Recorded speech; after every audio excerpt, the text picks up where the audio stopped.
Les invités de Lise Gutmann sur Judaïque FM.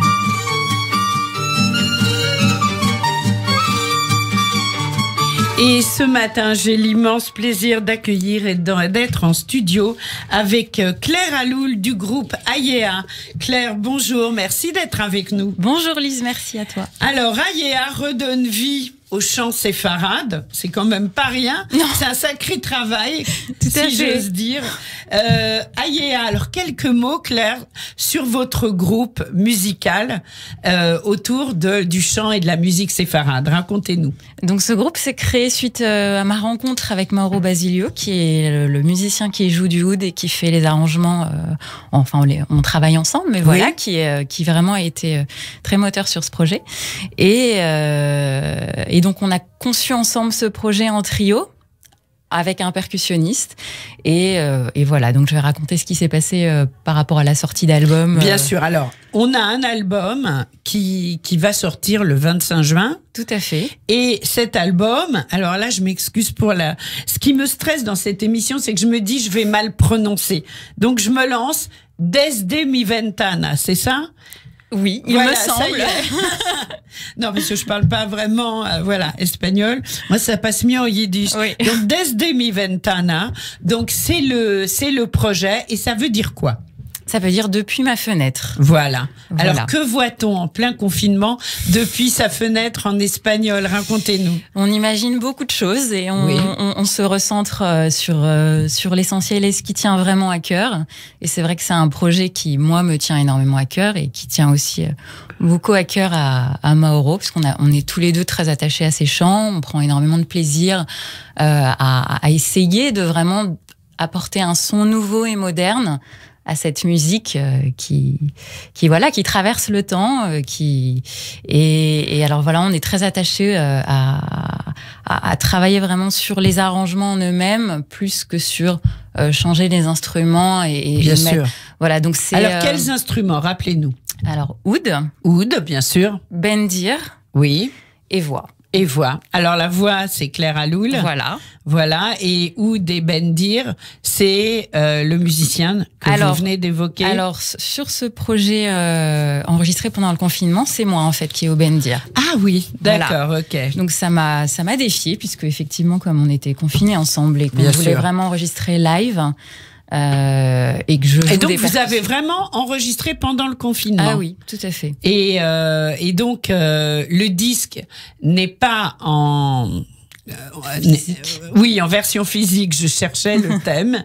C'est un disque qu'on peut télécharger, c'est ça, un album qu'on peut télécharger. Tout à fait. Et les préventes ont commencé, je crois, autour du 17 juin. Oui, alors bon, en fait, c'est plus compliqué en ligne que prévu pour ce qui est des préventes. Donc en fait, c'est vraiment dans 2 jours que. Dans 2 jours. Mais on peut quand même y commencer à écouter. Donc ce sera le 25 juin, bien sûr. Alors, donc moi, ce que je propose, c'est qu'on écoute un premier morceau que tu vas nous présenter. Oui. Et en quelle langue et de quoi s'agit-il? Alors, le premier chant que j'ai choisi, c'est Scalerica di Oro, qui est assez connu. Enfin, il y a beaucoup de chants qu'on a repris qui sont finalement assez connus du répertoire judéo-espagnol dans cet album. Et pourquoi j'ai choisi celui-ci? Parce qu'il est très gai, qu'il invite à la fête. Et ça fait du bien, on a besoin de fête. Et ça fait du bien, voilà.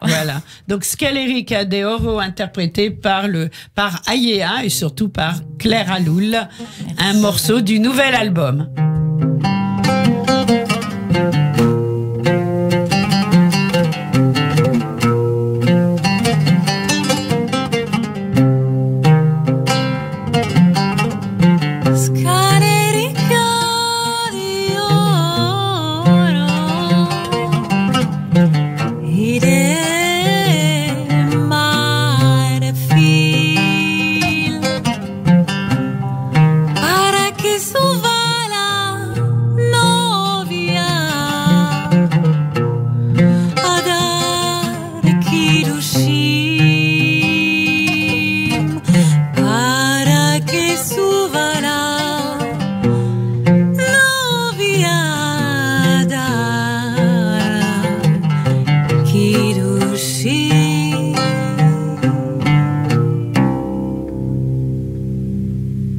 Vinni ma saber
Ayea, Claire Aloul à la voix. Claire, c'est magnifique.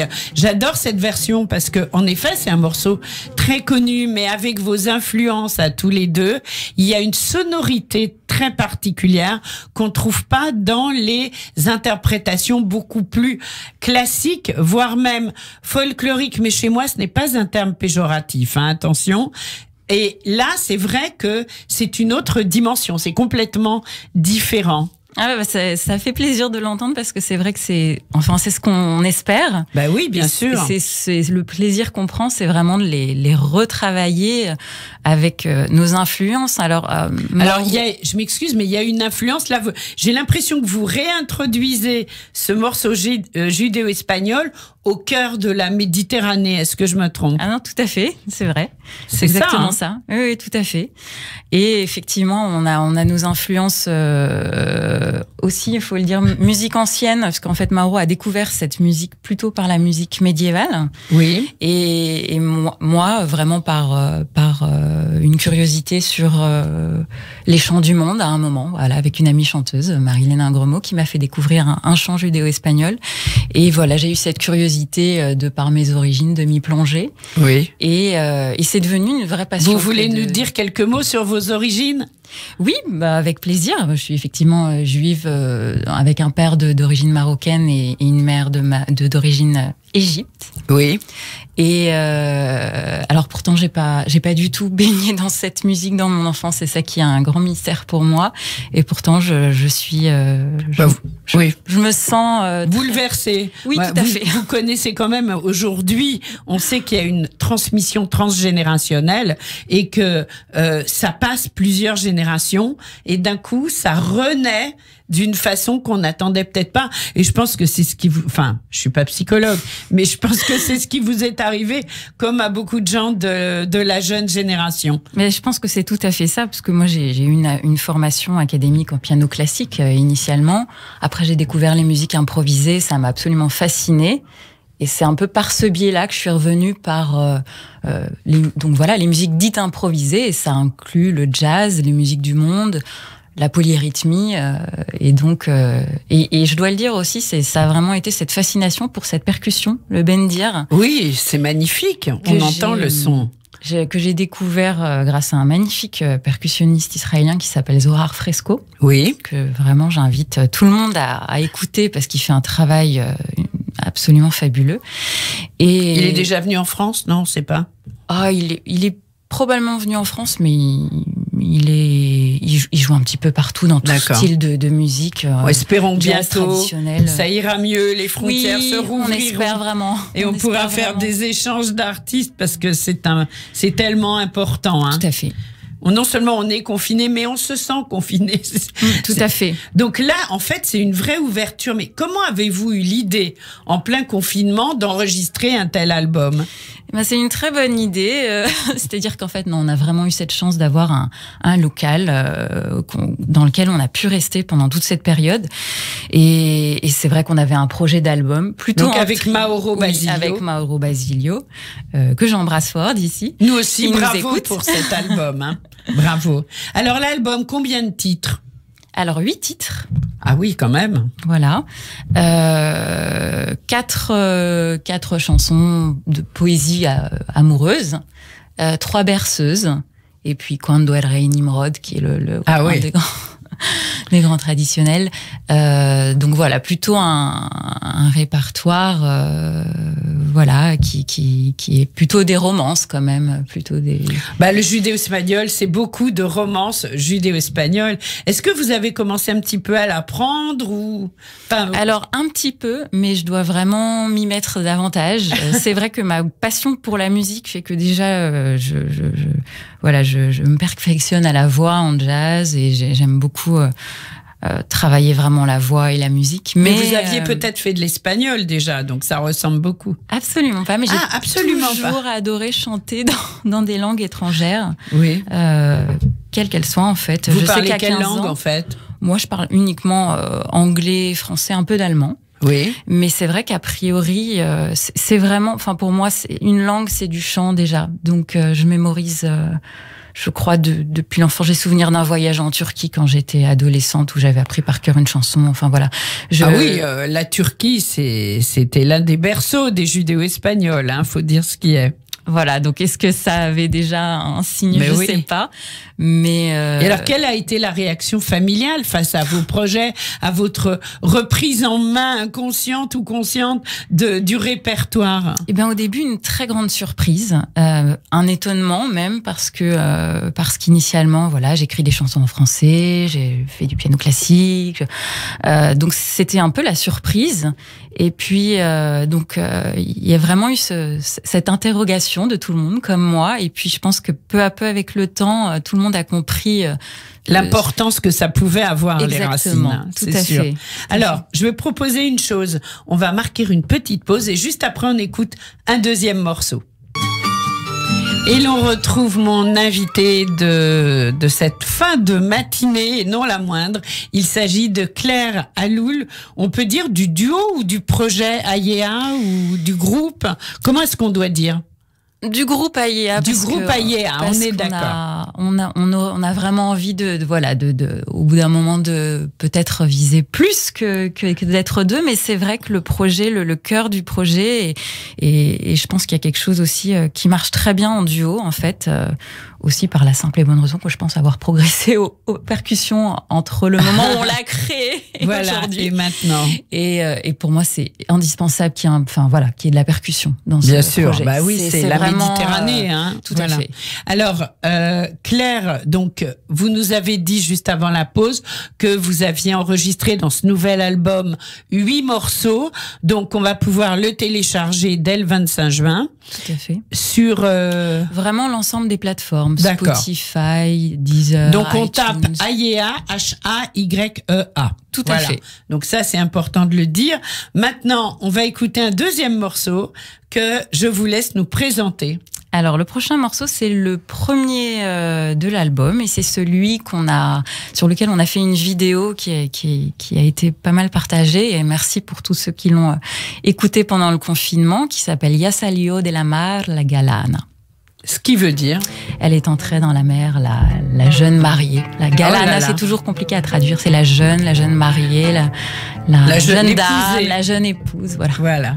On écoute.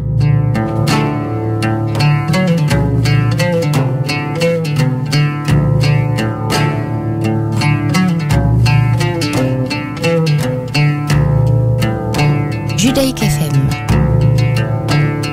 Ya salió de la mar la galana, ya salió de la mar la galana, con un vestido y blanco, ya salió de la mar.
Ayea en duo, un titre du nouvel album qu'on pourra télécharger dès le 25 juin sur toutes les plateformes. En studio avec moi ce matin, Claire Aloul et donc au oud. Oui, au oud.